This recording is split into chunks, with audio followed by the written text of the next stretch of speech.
Happy Easter. My name is Michelle Brown and I'm from Sixth Street Christian Church, and this is my Easter message for 2020. My name is Mary. All right, Jesus knew a lot of Marys, so that probably doesn't tell you very much, does it? Care to guess which Mary I am? I could be Jesus's mom, or the sister of Lazarus, or the one Matthew's gospel calls the other Mary, but I'm not any of those women. I am Mary from Magdala. Magdala wasn't known for its prostitutes, in case you were wondering. It was known for fish. It was a city on the Sea of Galilee that the Jewish Talmud called the Tower of Fish. It was a major center of the fishing industry. Over 40,000 people lived there, and we had our own stadium. But, all right, I'm getting off track. All of this is to say that being from Magdala wasn't automatically a shameful thing. It was a city on the sea, with good parts and bad. It was my hometown, and because my name is Mary, I was known as Mary Magdalene. So, all right, I want to clear something up. I've gotten a bad reputation in the years since my life with Jesus, especially after Magdala was overthrown. People blamed its fall on lack of morals and bad behavior. And then there is the sinful woman that Luke's gospel tells about. She was the one who cleaned Jesus' feet with her tears and wiped them dry with her hair and anointed them with ointment from an alabaster jar. The Bible never says what made her so sinful, but it must have been something big because the host of the party thought, so much for Jesus being a prophet. If he was, then he would know what kind of woman was touching him. No one reading her story later would know what her sin was, but some assumptions were made, and she was remembered as a prostitute. Well, we all know what happens when someone assumes, right? Well, another assumption made by church leaders is that I was this sinful woman. And if you're good at math, you can add 2 and 2 together and get Mary Magdalene was a prostitute. I beg to differ. Prostitution wasn't my sin, but there were many others. Many reasons why Jesus should have passed me by. Instead, I became his disciple. I traveled with him and his disciples and crowds of people starting in Galilee and ending up in Jerusalem. I witnessed his healings. I ate the fish and the bread he offered to 5,000 hungry families, and I soaked up his teachings like a sponge. Some people called me the questioner because when something Jesus said didn't make sense, I'd speak right up and ask him to explain. You've heard the saying that there are no stupid questions? Well, I certainly put that to the test. Thank goodness Jesus was a patient teacher. He gave sermons on the Mount in Matthew and from the plain in Luke. When he reinterpreted the Hebrew scriptures, preached the gospel, and gave us rules to live by. He loved telling parables, stories with a twist at the end that made you think. He told us one like this: the kingdom of heaven is like a merchant in search of fine pearls. On finding one pearl of great value, he went and sold all that he had and bought it. And then Jesus would look around at everybody with their eyes raised and say something like, "Get it?" No, not at first anyway. Later he would explain, but first he gave us plenty of time to think. It was like that when he told us that he would be crucified, but would be raised again on the 3rd day. We didn't get it. We didn't want to think about it, and no explanation would have helped. It was just too far from where we thought Jesus was taking us. Just last week, it felt like the entire city of Jerusalem was cheering when he came into town. People cut branches and were waving them over their heads. The carpet they laid out for him wasn't red, but it was made of cloaks people had taken from their own shoulders. Jesus was welcomed as a hero. Everyone thought that surely this was the beginning of something wonderful. People shouted, "Hosanna, save us!" So, no, we had no room in our heads for Jesus' death, his murder, so that when it happened, of course we didn't understand. It all happened so fast. One minute Jesus was teaching the crowds and clearing the temple, and the next moment he was telling us that he would be betrayed by one of us and denied by another. He told us that he would go before us and prepare places for us in the house of God, that he would send the Spirit of truth to us as a teacher in his place. He said that if we loved him, we would keep his commandments. He told us to love one another as he had loved us. He told us all these things and then prayed for us. He asked God to protect us from evil and make us one. He asked God to sanctify us, to make us holy, and to fill us with truth. He prayed for all his disciples, even the ones who did not yet believe, even the ones who had not yet been born. He prayed for you. He was preparing us to live on without him. He was telling us goodbye. The next part isn't easy to tell.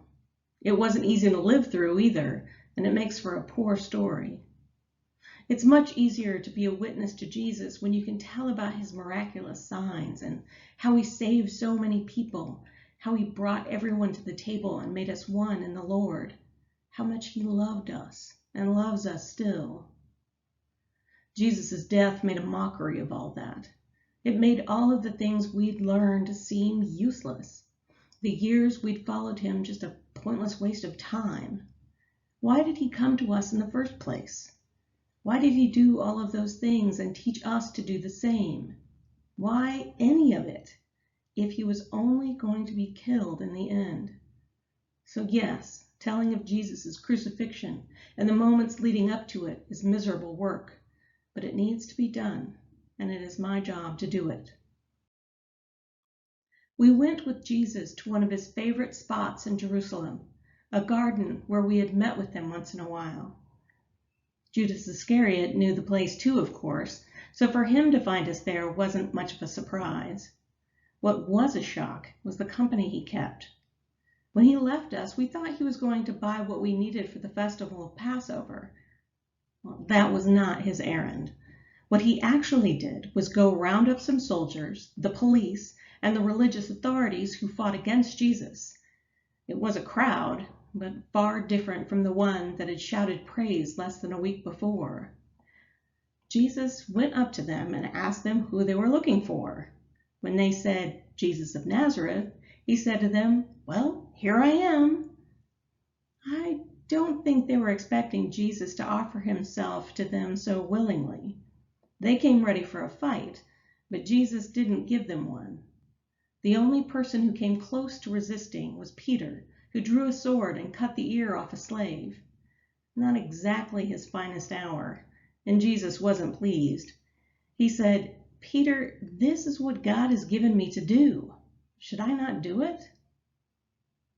So Jesus went with them, and all we could do was stand around and watch as he was first led to the high priest, then to Pilate, and finally to the cross.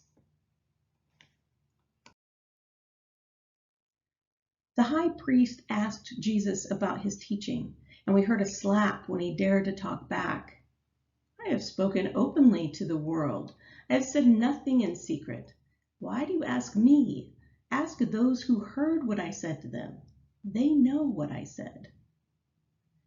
I overheard Peter saying he didn't know Jesus. He said it to 3 different people who asked him, and he got angrier every time he said it. The rooster crowed. I watched as they dragged Jesus before Pilate and turned away when he was whipped. I saw the soldiers dress him in horrible royalty and mock him.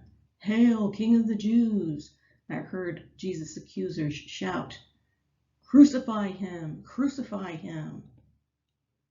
I saw them raise Jesus on a cross between 2 criminals. I saw the soldiers divide his clothes between them. That is when Jesus turned to us, his mother, his aunt, and 2 of his Marys, the women who knew him best. We didn't leave him alone, and he knew it. I waited for Jesus to come off the cross with a blaze of glory. Maybe all was not lost. Maybe this would be the time that he would reveal his power to the whole world. Maybe, but then it was too late. Jesus said, "It is finished." And then he was gone. Just gone. The Sabbath of the Passover was supposed to be a time of joy when we could set down the burdens of everyday life and celebrate our ancestors' escape from slavery. There was no celebration on the day after Jesus died, and I couldn't release the burden of my grief. I was a slave to it and to all my worried thoughts. Joseph and Nicodemus rushed through his burial. They only had time to do was wrap him in spices and linen and seal him in a tomb before the sun set. All I could think about on that Sabbath was, we didn't wash him. He's dead and buried, and we didn't wash him. He's covered in blood, and we didn't wash him. I went to the tomb as soon as the sun rose on the third day. I don't remember why exactly. I knew there would be a huge stone blocking my way, but I needed him, and nothing else would do. Why is it that when someone you love dies, the only comfort that would make a difference would have been from the one you lost? When I finally got there, the stone had been rolled away. Someone had taken Jesus' body. Now what? What was I supposed to do? All I could do was weep. I looked at the tomb like there would be answers in there, and wait, what now? Two angels were sitting where Jesus' body should have been, and they were grinning like fools. "Woman, why are you weeping?" How could they ask me that? They really were fools. "Because they have taken away my Lord, and I don't know how to find him." And all I could do was grin. Absolutely no help whatsoever. When I turned around, I saw a man just standing there, staring at me. Who was it? Groundskeeper Willie? Was he the one who took the body away? I ran to him and asked him just that. And then he spoke. He only said one word. He said my name, Mary. It was then that I knew him. Rabboni, my teacher! I tried to hold on to him for dear life. He told me I couldn't do that. He sent me to the disciples instead. "Go to them and say, I am ascending to my Father and to your Father, to my God and your God." And I did. I told them everything. Jesus was alive. Why didn't I recognize Jesus until he said my name? Why was that?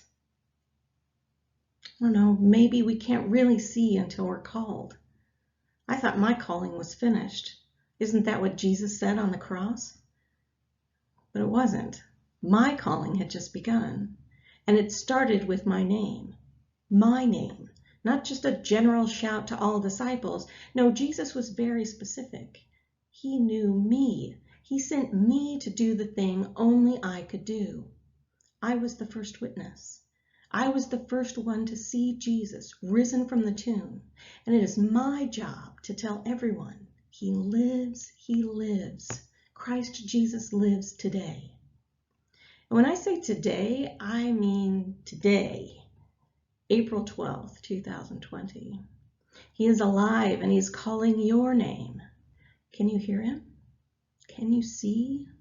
Has he gotten your attention yet? There is something only you can do, something specific that only you are equipped to do. What is it? How will you spread the news of the resurrection? My prayer for you is that you will hear and know, that you will hear and do. Jesus is alive and within you.